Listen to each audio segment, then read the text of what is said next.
کے ایک بہت بڑے فوجی آفیسر تھے، بڑے مسلمان، بڑے جیتا اور دراز کا خوبصورت، بہت طاقتور.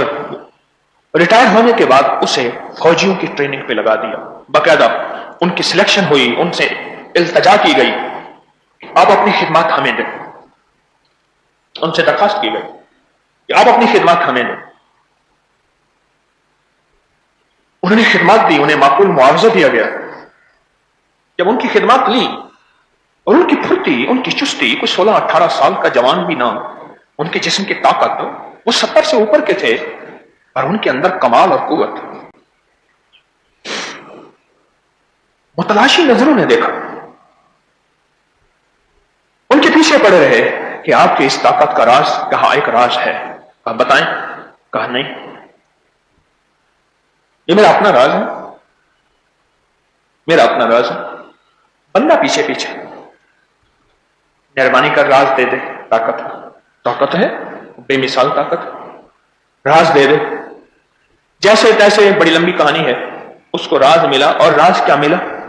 سورج نکلتے ہوئے میری طرف دیکھیے گا، ایسے کر کے اپنے سینے کو تان کے، لیکن ڈھیلا سینہ ہو، بالکل ڈھیلا سینہ، ایسے سینے کو تان کے، اور ناک سے سانس لینا، منہ سے نہیں، ناک سے.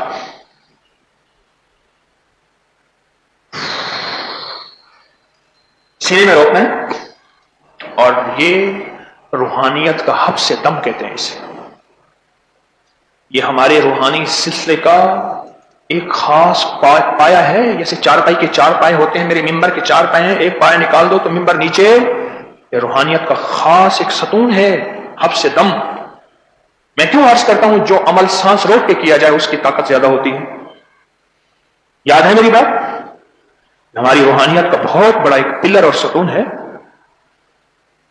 اس نے کہا 13 سانس ایسے لے لے، بس ہلکا سانس کھینچ، ناک سے کھینچ، ہلکا، زور سے نہیں، بالکل زور نہ لگانا سینے کا اور پھیپھڑوں کو. اور سینے میں بند رکھ، سینے کو ریلیکس رکھ اور سکون رکھ، بند رکھ. جب دیکھ سانس ٹوٹنے لگے، منہ سے نکال پر سیٹی کی طرح، بس ایسے ہلکا ہلکا نکال. ایسے 13 سانس لے لے. وہ صاحب کہنے لگے میں نے 13 سانس لیے، 13 سانس، اور لیتا گیا. کچھ چند ہی ہفتے گزرے تھے، میرے اندر کوئی انوکھی طاقت آنا شروع ہو گئی.